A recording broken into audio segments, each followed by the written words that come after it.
I used to believe my family was normal. Flawed, sure, but normal. I was the eldest daughter, always trying to make my parents proud, always trying to set the right example for my younger sister, Lily. But little did I know, my parents weren't just playing favorites. They were planning something that would eventually shatter us all. It started small. When Lily was born, I was 8 years old. I adored her instantly. I remember holding her tiny hand and promising I'd always protect her. But as the years passed, that love started to twist into something darker. Not because of Lily, she was innocent, but because of the way my parents treated us. Whenever Lily cried, they rushed to her. When I cried, they told me to grow up. When Lily got average grades, they clapped and cheered. When I brought home straight A's, they shrugged and asked why I didn't try harder. I brushed it off. I told myself, I'm the older one, of course they expect more from me. But then birthdays started to show the real picture. On my 13th birthday, I got a cheap sweater 2 sizes too big. On Lily's 5th birthday that same year, she got a brand new pink bike, a Barbie dream house, and a massive party with half the neighborhood invited. I remember standing in the corner during her party, holding my plastic cup of soda, wondering if anyone would notice if I disappeared. Spoiler, no one did. By the time I turned 16, I had stopped expecting anything, but I still hoped. Deep down, I still wanted my parents to look at me the way they looked at Lily. That hope was crushed on the night of the school talent show. I had been practicing for months. Singing was my escape, the only place I felt heard. I made it into the finals and begged my parents to come. They promised they would. I scanned the crowd as I stood backstage, my heart pounding, ready to sing my heart out. But when the curtains opened, their seats were empty.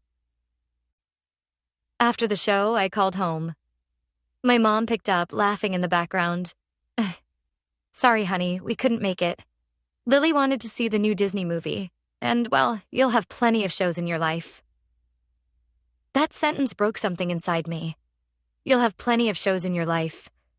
Did they not understand how important this was to me? But I swallowed it. Like always. Things escalated when Lily hit her teenage years. She was beautiful. Golden hair, perfect smile, the kind of girl who turned heads without trying. Meanwhile, I was plain. I studied hard, worked part-time jobs, and tried to plan for college. But it was clear where my parents' attention went. One night, I overheard them talking in the kitchen. Dad whispered, Lily is our chance. She's the one who'll make this family proud.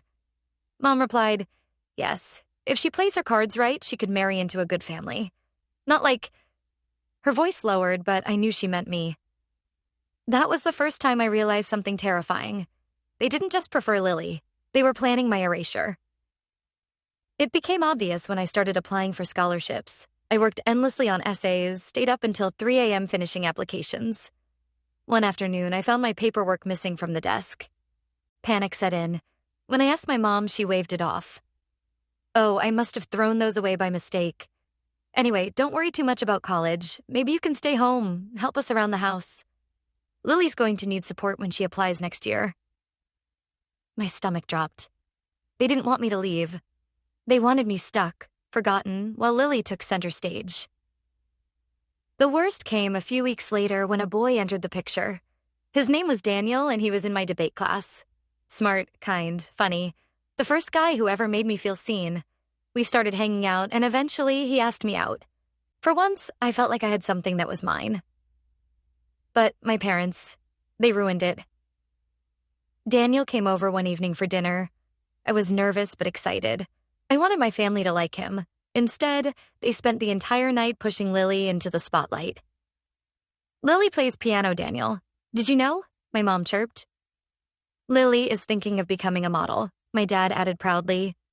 Every time I tried to join the conversation, they interrupted. Worse, Lily started giggling, flipping her hair and flirting with Daniel while my parents encouraged it. That night, after Daniel left, I confronted them. Why would you do that? He's my boyfriend, I shouted. My mom crossed her arms. Honey, don't be selfish. If Daniel likes Lily, maybe it's meant to be. She deserves someone special. I felt like the floor had vanished beneath me. The following weeks were hell. Daniel grew distant. He stopped replying to my texts, started sitting next to Lily at lunch. Eventually, he broke up with me. I was devastated, but the real dagger came when I saw him walking hand in hand with Lily, with my parents smiling behind them. It wasn't just neglect anymore. They were actively replacing me. I stopped eating dinner with them. I avoided Lily as much as I could, even though she sometimes looked guilty, as if she hadn't asked for this either.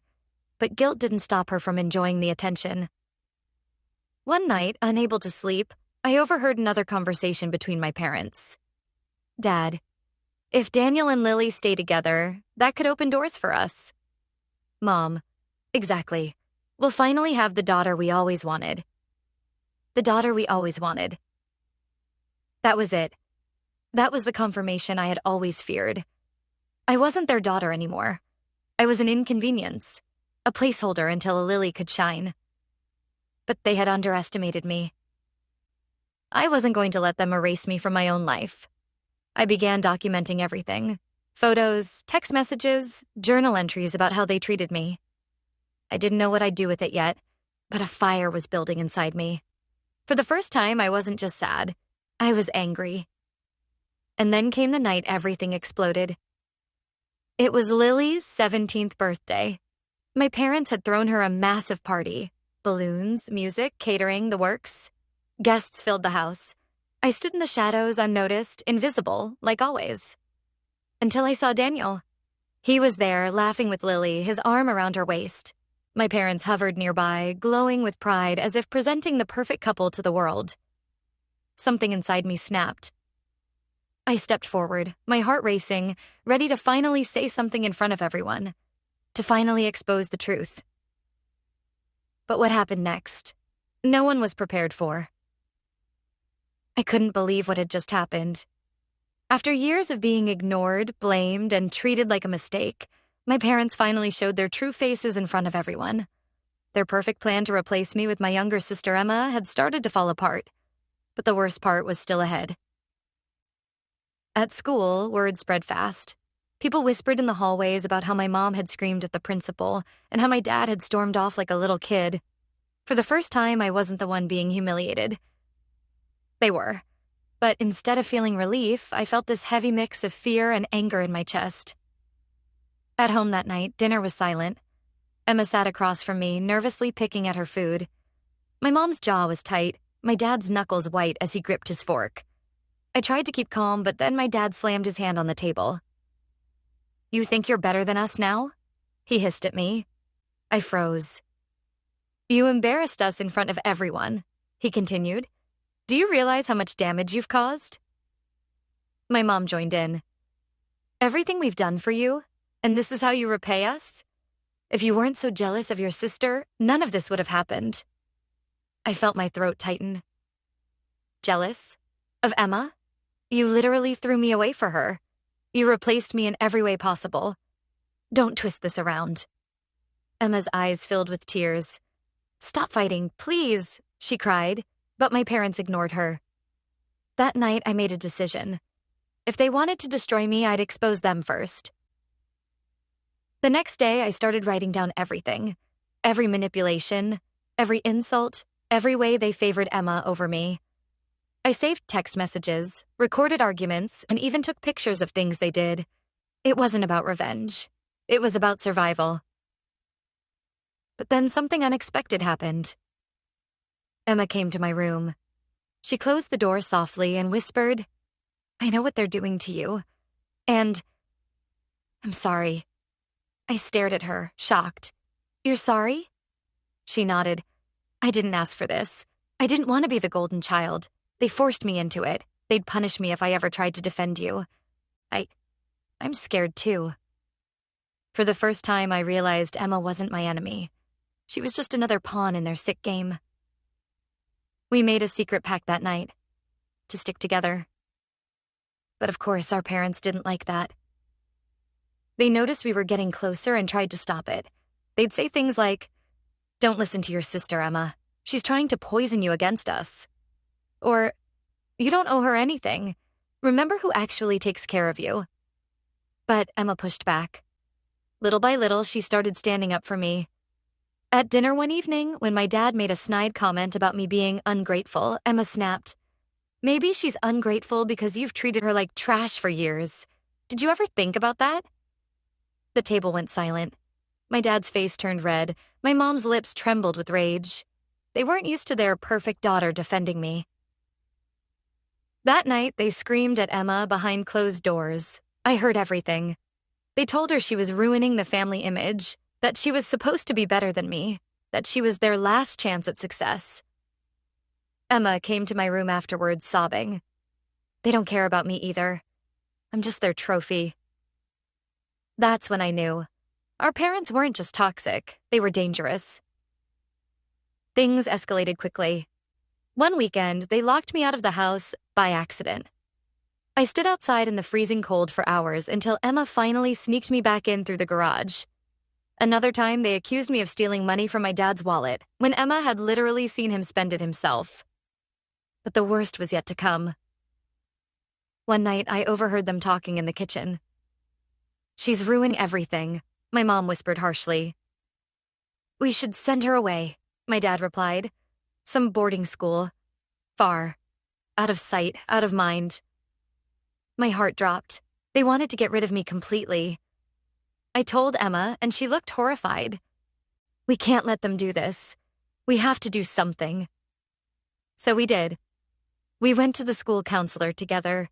We told her everything. The favoritism, the manipulation, the threats. At first, she looked shocked, then concerned. "This is serious," she said. "I'll have to report this." Within days, social services got involved. Our parents were furious. They stormed into my room yelling that I had ruined their lives. My dad even threatened to throw me out right then and there. But this time, Emma stood beside me. "You're not doing this to her anymore," she said firmly. "If you try, I'll tell everyone the truth. You can't silence both of us." For once, they looked powerless. What happened next felt like karma. When the social workers came, my parents tried to play their usual game, pretending to be the perfect, loving family. But Emma didn't hold back. She told them everything. She even showed them messages from my mom pressuring her to be better than me, and from my dad mocking me behind my back. The facade crumbled. Suddenly, all the lies, all the years of favoritism and manipulation were out in the open. Neighbors whispered. Friends of my parents started avoiding them. Even relatives turned their backs. And my parents? They lost everything they had worked for. Their reputation, their friendships, their carefully crafted perfect family image. Emma and I were placed with our aunt for a while. It wasn't easy, but it was peaceful. For the first time, I didn't feel like I had to fight for every breath. One evening, Emma hugged me and whispered, "They tried to replace you, but in the end, they lost both of us." Her words hit me hard, because it was true. Their obsession with control destroyed the very thing they claimed to value. Their family. Do I forgive them? No, at least not yet. Some scars run too deep. But I'm not broken anymore. I survived. I rebuilt myself. And with Emma by my side, I finally understood something. Family isn't about blood. It's about loyalty, love, and standing together. And my parents? They'll have to live with the fact that the daughters they tried to divide are now stronger together. Without them,